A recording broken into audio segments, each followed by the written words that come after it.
Justin Brownlee, sinusubukang agawin ng mga bigating liga sa labas ng bansa. Ano nga ba mangyayari sa Ginebra?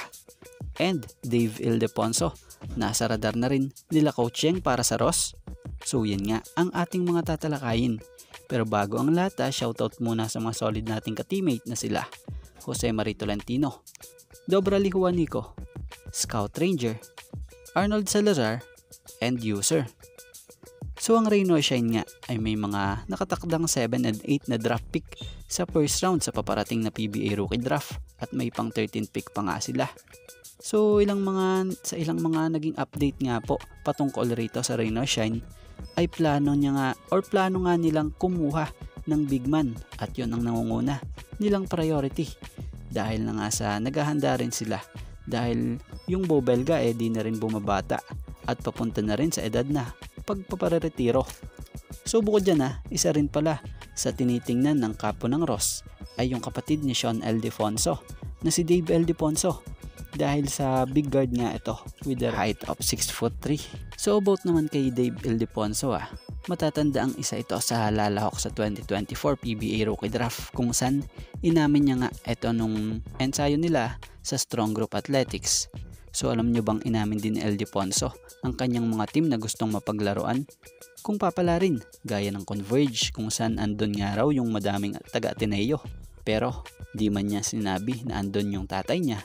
Bilang opinion natin isa na rin yun sa nakikita nga nating dahilan dahil ibang kalidad ng pag-guide ng isang ama, diba? Like Danny Ay na kung sa ay mga maraming player na rin siyang pinahusay at pinalakas pa. So bukod sa Converge, nasa listahan rin daw nito ang Rain or Shine Last to Painters kung saan andon ang kanyang kapatid na si Sean at idolo rin daw nito kasi etong si Coach Yeng.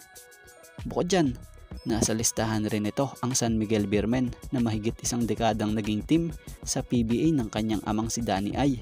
So sa ngayon, abangan na lang natin kung ano ang magiging resulta ng PBA Rookie Draft kung sino ang kukuhang team dito kay Dave Ildefonso.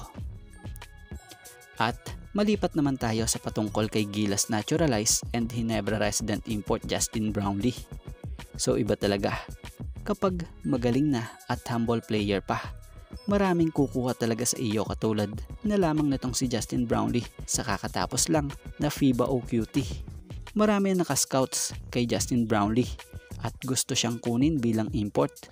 Batay sa nakalap nating ilang update interesado raw di umano ang ilang mga bigating liga tulad ng CBA, KBL, Japan B-League at maging ang IBL. Kaya lang syempre, lahat ng yon sa tingin naman natin hindi ito tatanggapin ni Justin Brownlee tulad ng ginagawa niya dati.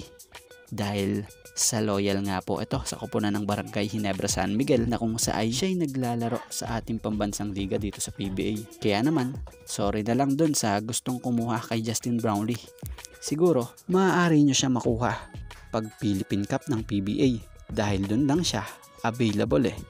So sa ngayon ito nga lang po muna ang ating sports pasada.